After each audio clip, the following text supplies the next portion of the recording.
Good evening, my little creatures of the night. Mr. Wendigo back again with your late night creature feature. Before we begin, I'm curious. Where are you listening from tonight? Alone in your room? Driving through empty roads? Drop a comment and let me know. I like knowing who's out there in the dark with me. Now then, let's see what tonight's tale brings us. The Screaming Pines. November 22nd, 1975. San Juan Mountains, Colorado. Closing the high country lookouts before winter locks them down for good. I hate November closures. Always have. The cold's bad enough, but it's the quiet that gets me. Summer, you've got tourists yelling at each other about trail maps. Fall, you've got hunters who think orange vests make them immortal.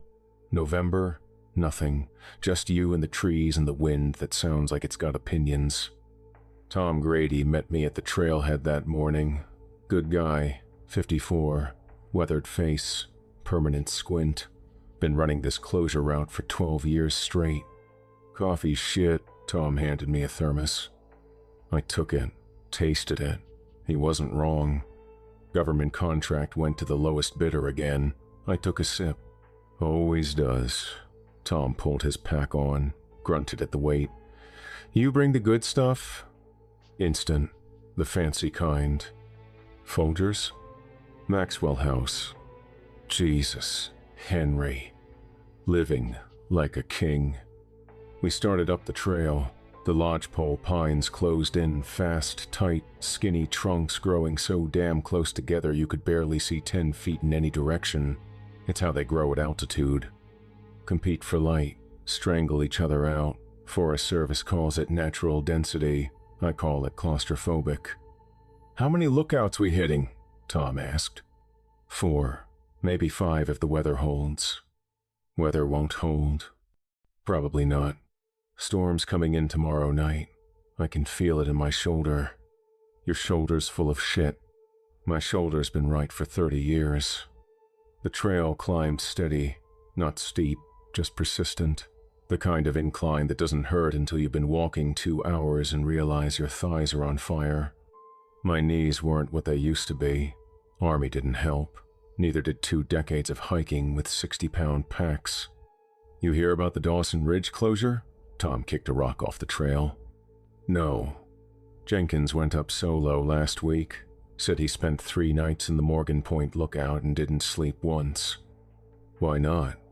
Kept hearing footsteps on the roof. I stopped, looked at him. Animal? That's what he said. But the tracks in the snow the next morning? Human. Barefoot. Bullshit. Tom shrugged. That's what he filed. Service told him to take a week off. Stress leave. Smart. Or he saw something. Or he didn't sleep for 3 days and started seeing shit that wasn't there. Tom grinned. You don't believe in nothing, do you? I believe in bad coffee and good boots. Everything else is negotiable.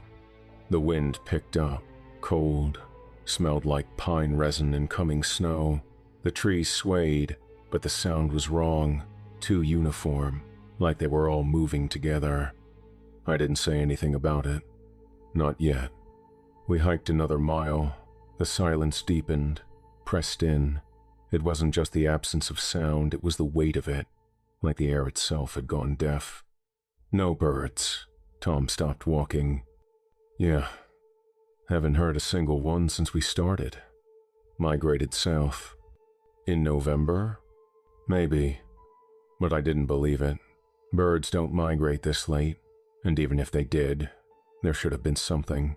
Squirrels, chipmunks, the rustle of small life in the underbrush. There was nothing. Just us, the trees, the silence. Tom stopped walking. Henry. What? He pointed at the ground.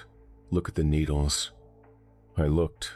The pine needles on the trail were arranged, not scattered, not random. They formed a line, straight, deliberate, running parallel to our path for maybe 20 feet. Wind doesn't do that. Tom knelt beside me. No. So what does? I knelt down, touched one of the needles. It was fresh, green, still sticky with sap, like it'd been plucked from a branch minutes ago. Someone's been here. I stood up. Recently? Yeah. Tom scanned the tree line. I don't see anyone. Neither do I. We stood there, listening, watching. The forest didn't move, didn't make a sound. It just waited. Let's keep moving. I started down the trail. The first lookout sat at 9,800 feet. Small cabin, single room, wood stove in the corner, cot against the wall, desk by the window with a view that stretched 40 miles on a clear day. Today wasn't clear. Fog pressed against the glass like it wanted in. Tom worked the lock. The door swung open with a creak that echoed too long. Smells like pine. Tom wrinkled his nose. It's a forest. No, I mean inside. He was right. The air in the cabin smelled sharp, fresh, like someone had been cutting branches in there recently. But the place had been locked since September. Nobody had been inside for 2 months. I stepped in, checked the corners. The stove was cold. The cot was made. The logbook sat on the desk, closed.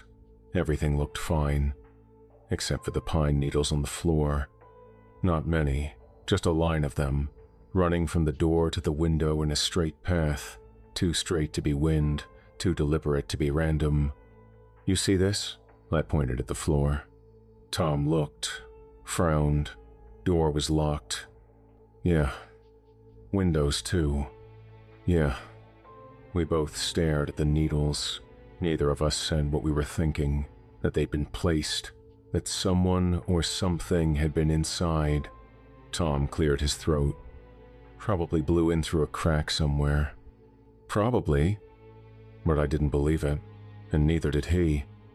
I knelt down, examined the line more closely. The needles were all facing the same direction, tips pointing toward the window, like arrows, like they were showing us something. I walked to the window, looked out. The trees had moved closer. I'd been to this lookout 6 times, knew the clearing, knew the distance from cabin to tree line. It was supposed to be 30 feet, give or take. Now it was 20, maybe less. Tom, I kept my voice steady. Yeah? When's the last time you were here? September 15th. Why? How far were the trees from the cabin? He came over, looked out. His face went still. 30 feet, maybe 35. They're closer now. That's impossible. Look at them. He looked. The lodgepoles stood tight, pressed together. The closest trunk was maybe 15 feet from the porch, close enough to see the texture of the bark, the small knots, the pitch bleeding from old wounds. Trees don't move. Tom's face had gone pale. No. So what are we looking at? I don't know, but I was starting to get an idea, and I didn't like it. We finished the checklist, pulled the logbook, secured the shutters, locked the door. The whole time, I kept looking at the tree line. The pines stood close, tight rows, like they were watching. I measured the distance on the way out, 15 feet, exactly. The trees had moved 10 feet closer in 2 months. Or they'd been moving the whole time. The trail narrowed, the pines leaned in, the silence pressed harder than it should. No birds, no squirrels, no rustling in the underbrush, just our boots on frozen dirt and the creak of our packs. It's quiet, Tom scanned the trees. Yeah, too quiet. Don't say shit like that. You sound like a bad movie. He laughed, short, nervous. You ever notice how the trees grow here? How do you mean? Tight, real tight, like they're trying to touch. I looked. He was right. The lodgepoles weren't just close, they were pressed together in places, trunks rubbing bark, roots tangled, growing into each other like they were fusing. It's the altitude, I shrugged. Competition for resources. Maybe. What else would it be? Tom didn't answer, just kept walking. The afternoon light was fading fast. In the mountains, sunset comes early in November. Shadows stretched long. The temperature dropped. My breath misted. We passed through a section where the pines grew so close I had to turn sideways to fit between them. The bark scraped my pack, pulled at my jacket. It felt deliberate, like the trees were grabbing. This trail used to be wider. Tom squeezed through sideways. You sure? Yeah, I could walk through here with my arms out. Now I can barely squeeze through. I looked at the trunks pressing in on both sides. The bark was scarred. Old wounds, new growth. The pines were expanding, thickening, claiming space. How long since you last came through here? I asked. 2 months. Trees don't grow that fast. I know. We pushed through.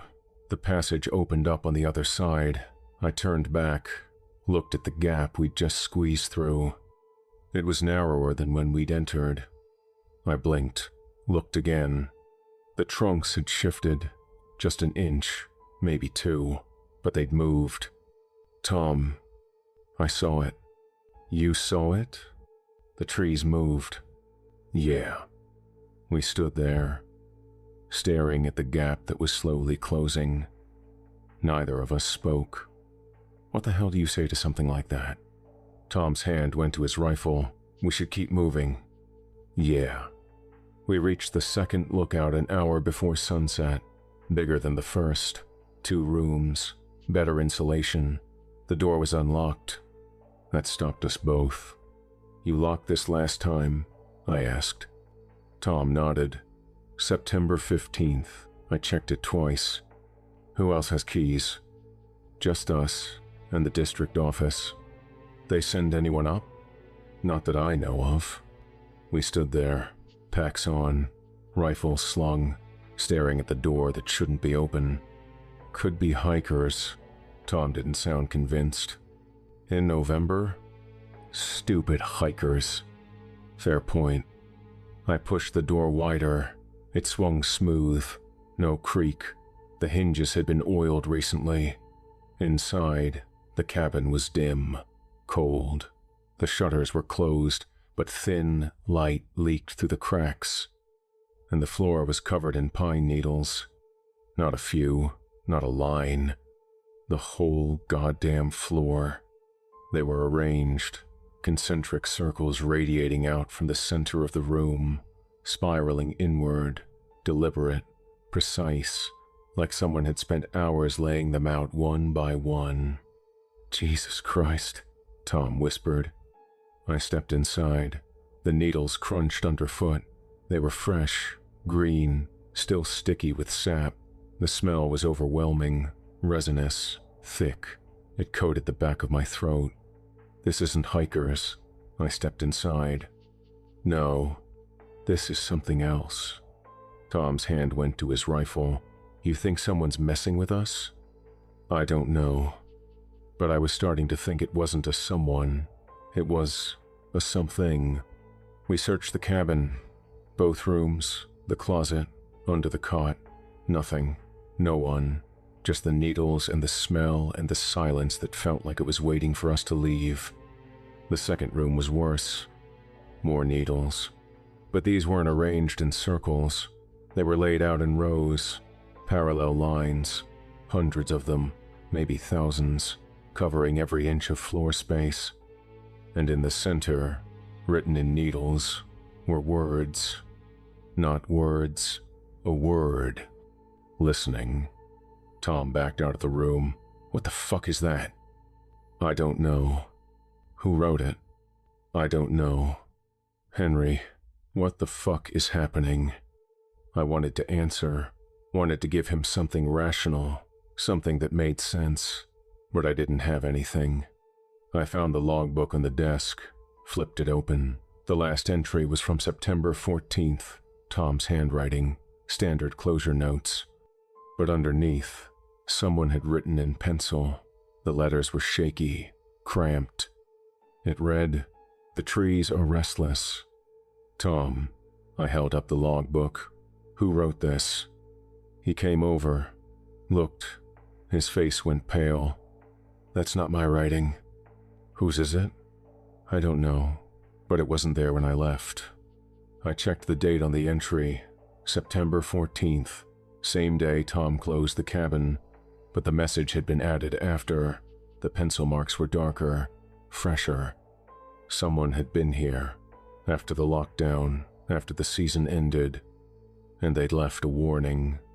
I flipped through more pages, found another entry, September 20th, different handwriting, Messier. Day 6. The needles keep appearing. I sweep them out. They come back. I locked all the windows, checked every crack. There's no way in, but they keep coming. The trees outside are closer than yesterday. I measured. 4 feet closer. I don't think I can leave. Another entry, September 24th. Day 10. I tried to hike out this morning. The trail is gone, covered in needles so thick I can't see the ground. The trees have grown together, a wall, no gaps, no way through. I'm trapped. The screaming started last night. It doesn't sound like an animal. It sounds like the forest itself, like the trees learned how to make noise. One more, September 28th. Day 14. I haven't slept in 3 days. The scream comes every night, closer each time. Last night it was right outside the door. I could feel it vibrating through the walls. The needles inside spell words now. I don't know how. I sweep them away and they reform. Different words. Listening, learning, waiting. I think the forest is trying to communicate. Or it's trying to drive me insane. Either way, I don't think I'm getting out of here. The entry stopped there. No signature, no name, just the words of someone who'd been trapped in this cabin for 2 weeks, someone who'd watched the forest close in, someone who'd heard the screaming, someone who probably didn't make it out. We need to leave. Tom's voice cracked. Right now. It's almost dark. I don't care. We'll break an ankle in the dark, or worse. Henry, someone was trapped here for 2 weeks, and they disappeared. I know. We can't stay here. We don't have a choice. It's dark in 20 minutes. We move at first light. Tom looked at the needles on the floor, at the words spelled out in the other room, at the logbook entries describing someone's slow descent into terror. First light. Tom's jaw tightened. Not a minute later. Agreed. We didn't talk much that night. Set up in the second room after sweeping out the needles. They came back within an hour. Not as many, just a few. Scattered, but enough to make the point. The forest was watching. Tom tried to light the stove, but the wood wouldn't catch. Kept smoking, smoldering, like the air itself didn't want fire. Fuck it. Tom threw down the matches. We'll freeze. We've got sleeping bags. Rated to 20 below. Should be fine. Should be.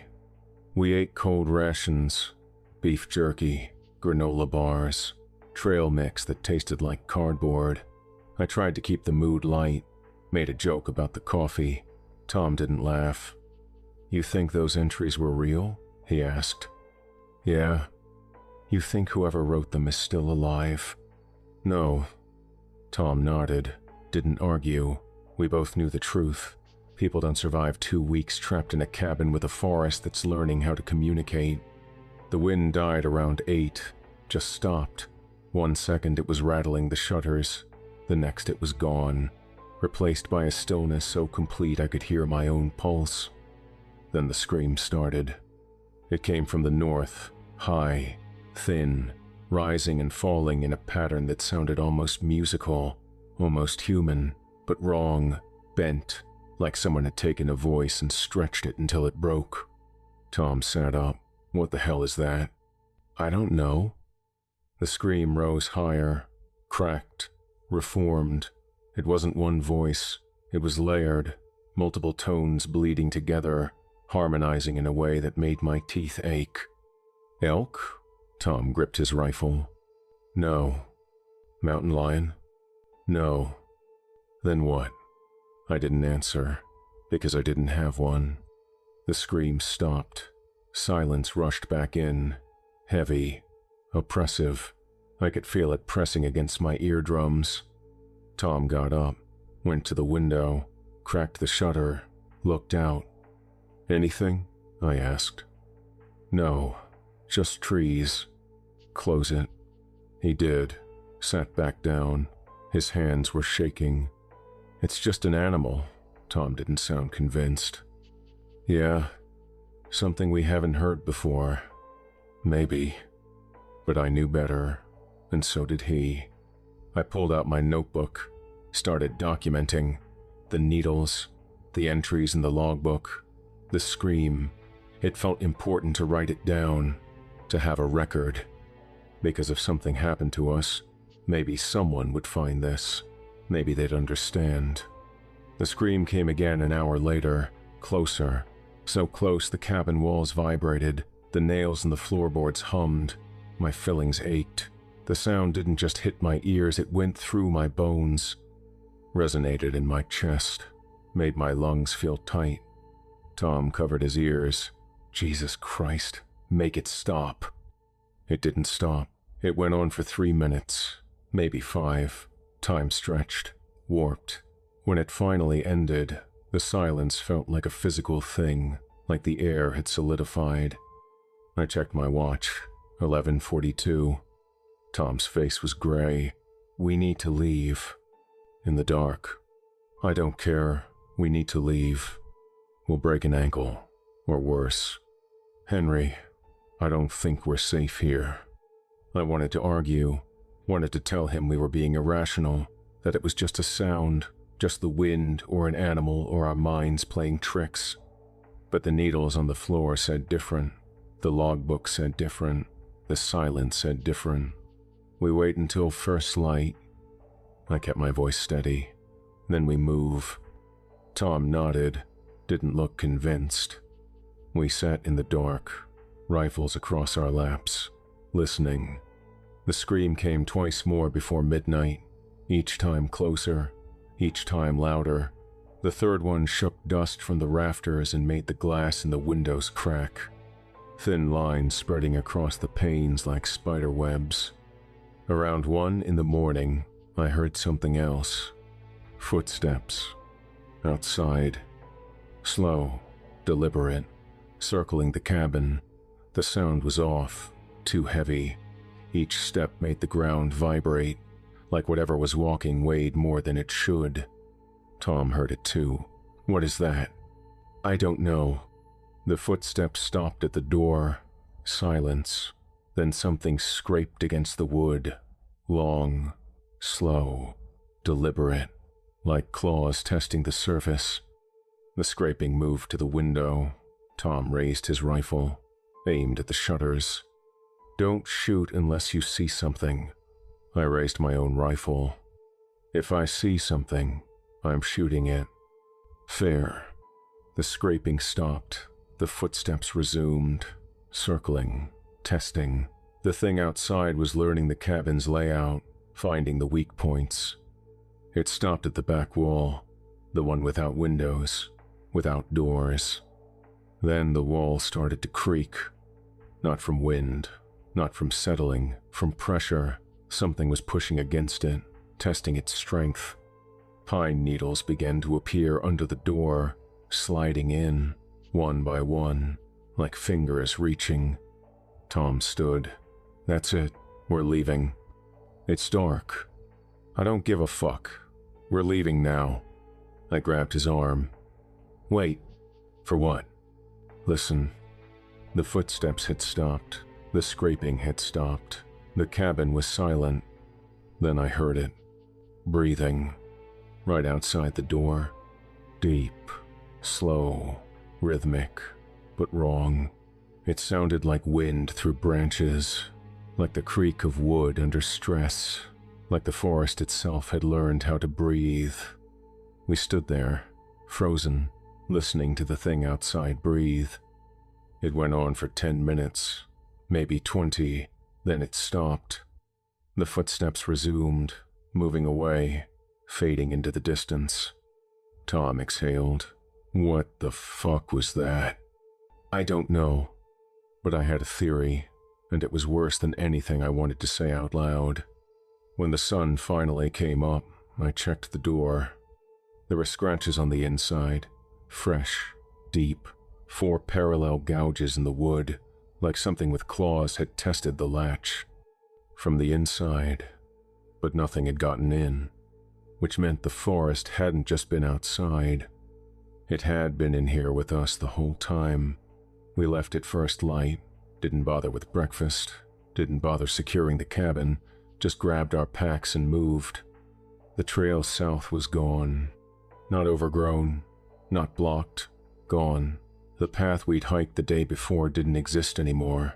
In its place, the pines had grown together. A wall of trunks and branches so dense we couldn't see through it. That's impossible. Tom stared at the wall of trees. Yeah, we came this way yesterday. I know. Trees don't grow overnight. I know. But they had, or they'd moved, or the forest had rearranged itself while we slept. I didn't know which was worse. Tom pulled out his compass, checked it, frowned. North says we're facing south. Let me see. I took the compass. The needle spun, slow, lazy, like it couldn't decide which way was which. Then it stopped, pointing east. It's broken. I tapped the glass. It was fine yesterday. We tried Tom's compass. Same result. Spinning needle, no direction. The forest had swallowed north and south and east and west, left us with nothing. We follow the sun.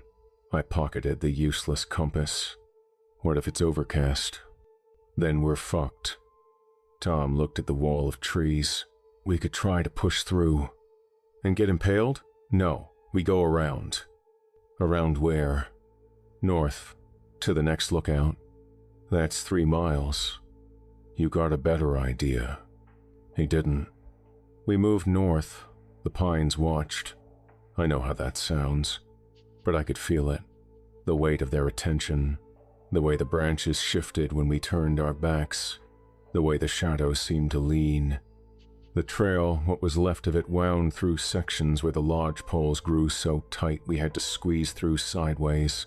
Every time we passed between the trunks, I felt bark scrape against my pack, against my shoulders, against my back. It felt like hands. 2 hours in, we found the campsite. It was off the trail, hidden in a small clearing, 2 tents, blue and yellow, modern, expensive, the kind of gear people bought when they watched too many YouTube videos and thought they knew what they were doing. The tents were shredded.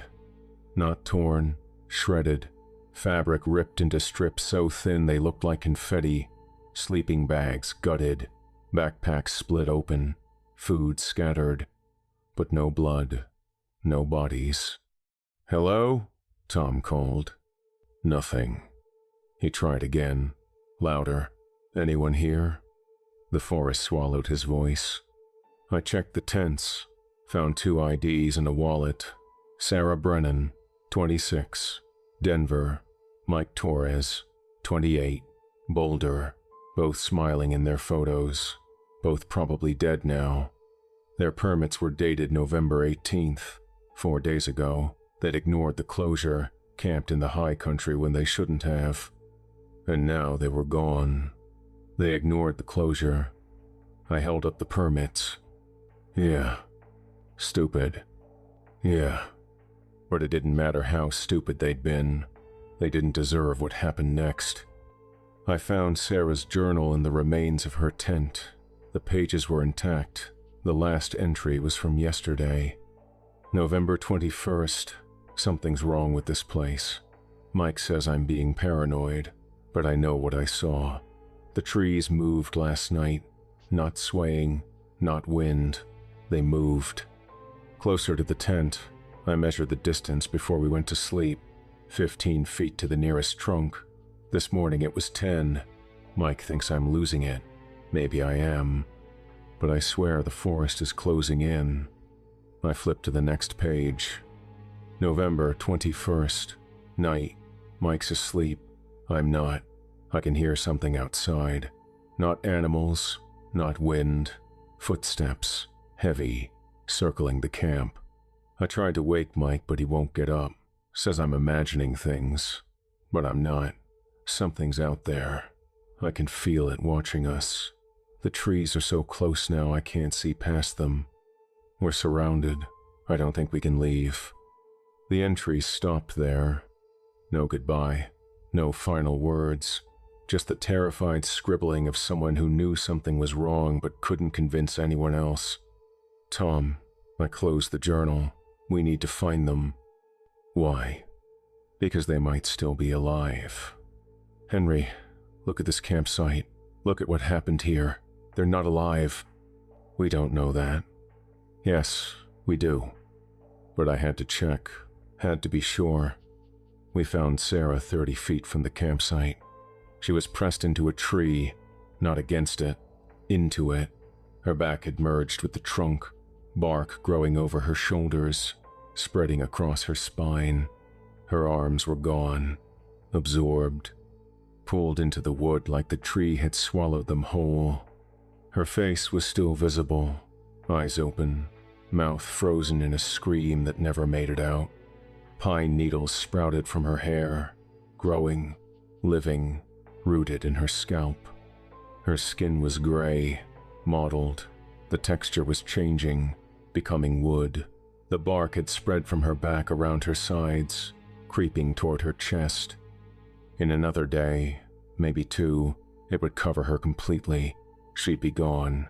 Just another lodgepole in a forest full of them. Tom turned away, threw up. I made myself look, made myself document, because if I didn't, no one would believe it. I pulled out my camera, the one I carried for evidence, for reports, for the things you couldn't explain with words. I took 3 photos, her face, her back, the tree that was consuming her. Then I checked for a pulse. Nothing. She was dead, had been for hours, maybe since last night. But her body was still warm.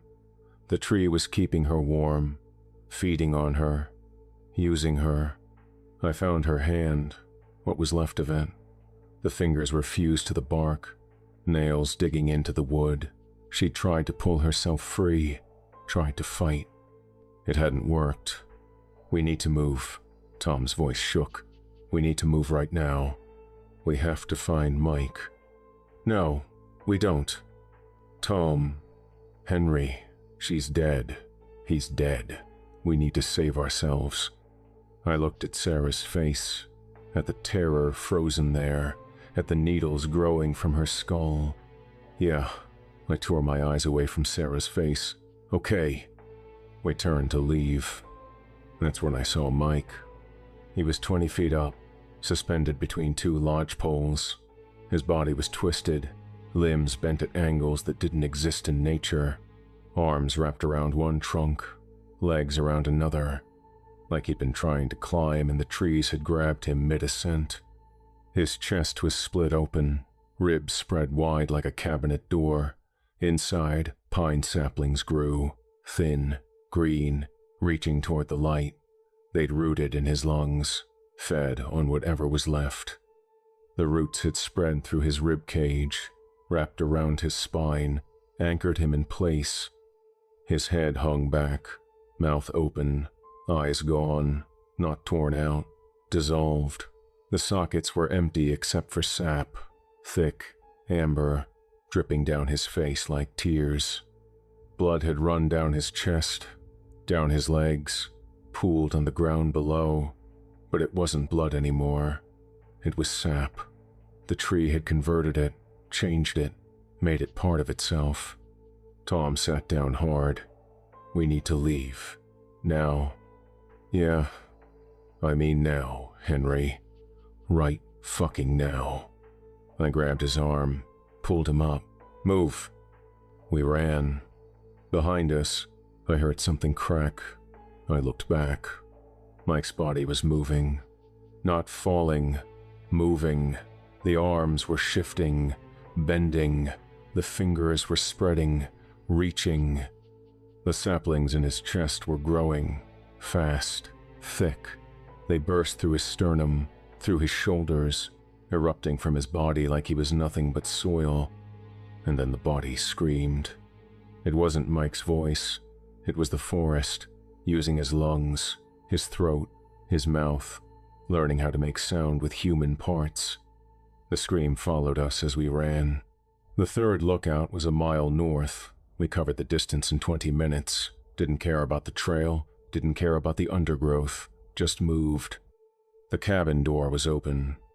Inside, the floor was covered in pine needles again, but this time they weren't arranged in circles. They were laid out in rows, tallies, counting. I counted them, 37 lines, 37 nights. Someone had been here for 37 nights, recording, waiting. Tom found the logbook, flipped through it, stopped on an entry from September 1973. The handwriting was jagged, panicked. It read, Day 12. The trees are closer, I measured. 3 feet since yesterday. They move at night. I can hear them. Roots tearing through soil, branches scraping the roof. I tried to leave. The trail is gone. There is no south anymore. Only trees. Only the screaming. It doesn't stop. I don't think I'll make it to day 13. The entry was signed, Jimmy Cortez, Ranger, District 4. I remember him, Tom whispered. He disappeared in 73. We searched for 2 weeks. Never found him. We found him now. Tom looked at me. What? I pointed to the corner. Jimmy Cortez sat against the wall, or what was left of him. His skeleton was intact. Mostly, the bones were clean, dry, but pine saplings grew through his ribcage, up through his pelvis, out through his skull. The roots had wrapped around his spine like they were holding him together. His ranger uniform was still on, faded, moth-eaten. His badge was pinned to his chest. The metal was tarnished, but his name was still legible. J. Cortez, District 4. He'd been dead for 2 years, and the forest had kept him. The saplings growing through his bones were thick, mature. They'd been feeding on him for a long time, using his calcium, his marrow, his everything. I walked closer, knelt down. His logbook was in his lap, open. The pages were yellowed, brittle. I turned them carefully.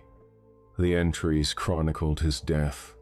Day 1 through day 37, each one shorter than the last, each one more desperate. The final entry was barely legible. Day 37, I can't move anymore. The needles have grown through my boots, through my skin. They're inside me now. I can feel them in my veins, in my bones. The forest is taking me apart piece by piece and putting me back together as something else. I don't think I'm human anymore. I don't think I ever will be again. The writing ended there. Jimmy Cortez had sat in this cabin for 37 days, watching the forest consume him, writing it all down until he couldn't write anymore. Tom backed toward the door. We're leaving right now. Agreed. We turned. The door slammed shut. No wind, no hands. It just slammed. The latch clicked, locked. Tom grabbed the handle, pulled. It didn't move. It's stuck. It's not stuck. It's locked. From the outside. There is no outside anymore. The scream started again, but this time it wasn't distant. It was right outside the cabin, circling. The sound vibrated through the walls, made the floorboard shake. The windows cracked. Thin lines spreading across the glass like spider webs. Tom fired his rifle at the door. The bullet punched through. Daylight streamed in. He fired again and again. blowing chunks out of the wood. The door swung open. The trees had moved. They stood 10 feet from the cabin now, a wall, solid, impenetrable. The lodgepoles pressed together so tight there was no space between them, no gaps, no way through. And they were leaning, slowly, deliberately, bending toward the cabin, roots tearing free from the soil. The sound was like bones breaking, wet, organic. The ground heaved, buckled. Roots the size of my arm erupted from the dirt, writhing, reaching. Jesus Christ, Tom breathed. The scream rose again. Louder. It wasn't coming from the trees anymore. It was coming from inside them. The trunks vibrated. The branches shook. The sound poured out of the bark itself. Like the wood had learned how to make noise, how to speak. And then I saw it. The thing at the center of the clearing. It wasn't a tree. It was trees. Plural. 6 or 7 lodgepoles grown together, fused, twisted into a shape that looked almost human. Almost. It had limbs, long, articulated, made of branches woven tight, joints that bent backward, elbows that faced the other way, fingers that were nothing but twigs interlaced. It had a torso, thick, layered with bark, scarred. The texture was rough, ancient, like it had been growing for centuries. Rings visible where the bark had split, each ring a year. Each year another victim. And it had a head. The head was wrong. It was a crown of pine branches, interlocked, woven into something that resembled a skull. Where eyes should be, there were knots in the wood, deep, dark, watching. The knots moved, tracked us, blinked.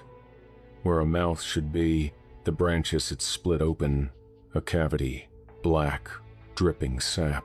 The scream came from there, from the hole in the wood, from the throat made of splinters and resin. It screamed. The sound hit like a wall. I felt it in my teeth, in my bones, in the marrow. Tom collapsed, hands over his ears. Blood leaked from his nose, from his ears.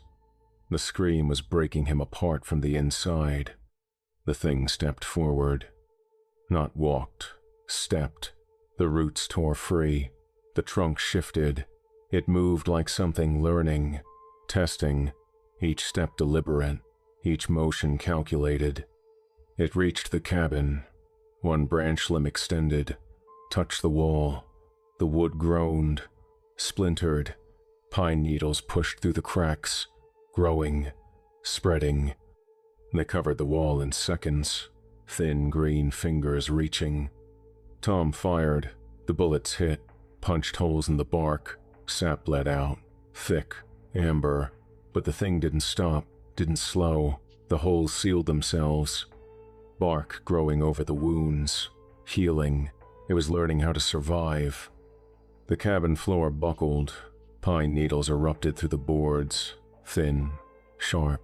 They grew fast, reaching for us, wrapping around Tom's boots. He screamed, kicked, tried to pull free, but the needles held.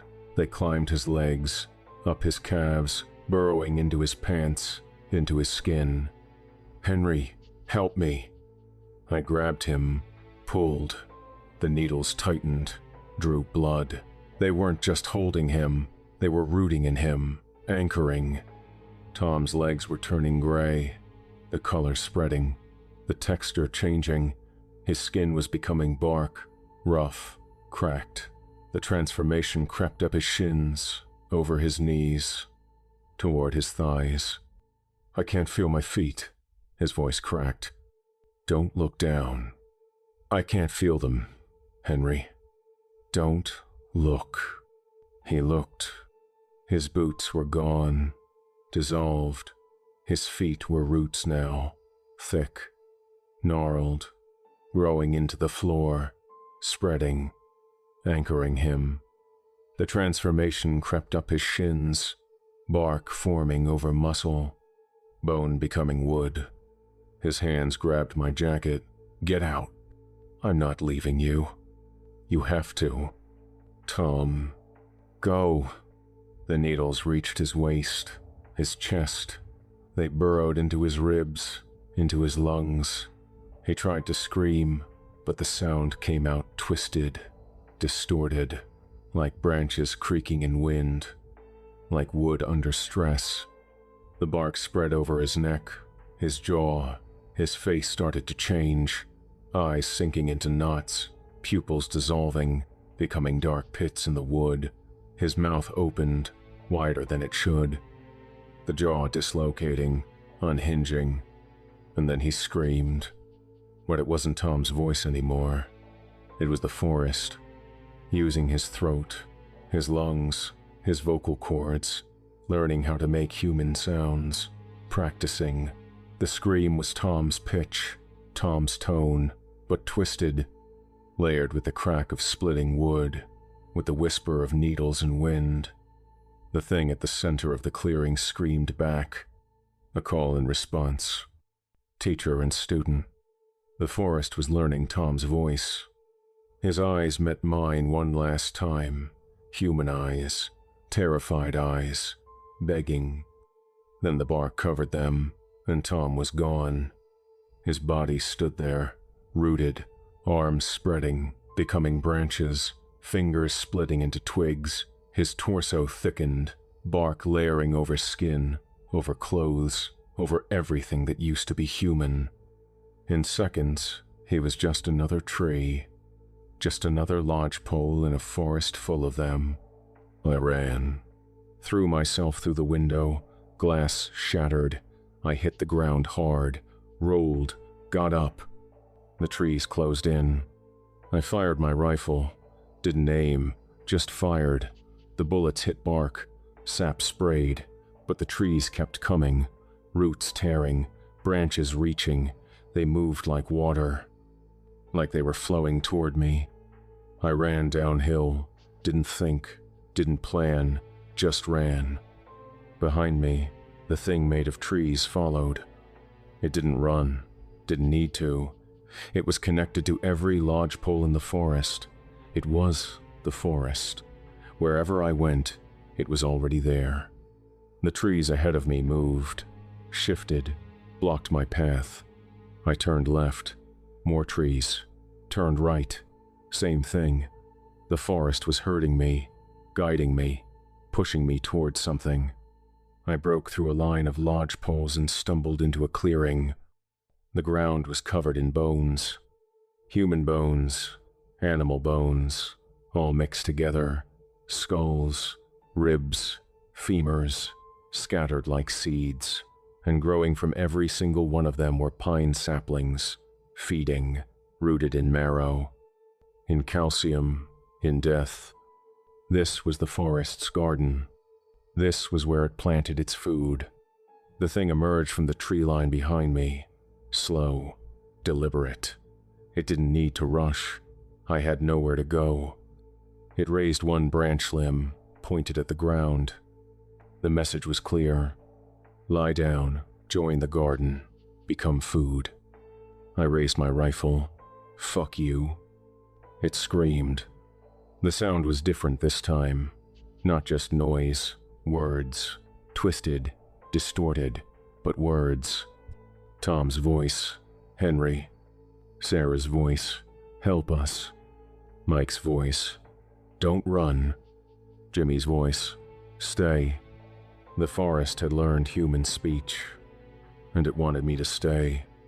I fired every round I had. The bullets tore through bark, through branches, through the twisted mockery of a head. Sap sprayed, wood splintered. The thing stumbled, one step back. Then it healed. The holes sealed, the bark reformed. It stepped forward again. I dropped the rifle, turned, ran. The trees grabbed at me, branches whipping, roots rising from the ground. I dodged, jumped, kept moving. My lungs burned, my legs screamed, but I didn't stop. I hit a slope, steep, rocky. The kind of terrain lodgepoles don't grow on. I slid down it, tumbling, scraping, didn't care, just needed distance. The screaming followed me down, but the trees didn't. I hit the bottom, looked back up the slope. The forest stopped at the edge. The lodgepole stood in a line, perfect, deliberate, like they'd hit a boundary they couldn't cross. The thing stood among them, watching. Its head tilted, considering. Then it stepped back, disappeared into the trees. But before it vanished completely, it screamed one more time. Tom's voice, perfect mimicry, perfect pitch. "See you soon, Henry." I don't remember much of the next 2 days. Running, falling, getting up, running more. I hit a creek, followed it downstream. The water was shallow, cold, but it was moving. And I remembered something from my training. Running water is a boundary. Old folklore, old rules, things that live in the earth can't cross running water. I stayed in the creek, walked for miles, my boots filled with water. My feet went numb, but I didn't stop. On the 3rd day, I hit a riverbed, dry, rocky, but the trees stopped at the edge. Wouldn't cross, couldn't cross. Water had run here once. Maybe that was enough. Maybe running water left something behind. A mark, a scar, a boundary the forest couldn't break. I followed the riverbed south, 3 miles, 5, 10, until the pines thinned, until I saw the road. A pickup stopped, couple in their 60s, asked if I was okay. I must have looked like hell. Frostbite on my fingers, blood on my face, eyes that couldn't focus, clothes torn, pack gone, rifle gone, everything gone except the notebook in my jacket. They drove me to the ranger station in Durango. I filed my report, told them everything. The needles, the screaming, Tom, Sarah, Mike, Jimmy, the thing made of trees, the garden of bones. They listened, took notes, nodded in the right places. Then they told me to take a week off, stress leave, exposure, trauma. They sent a team up 2 weeks later. Found the first lookout intact, door locked, no sign of disturbance.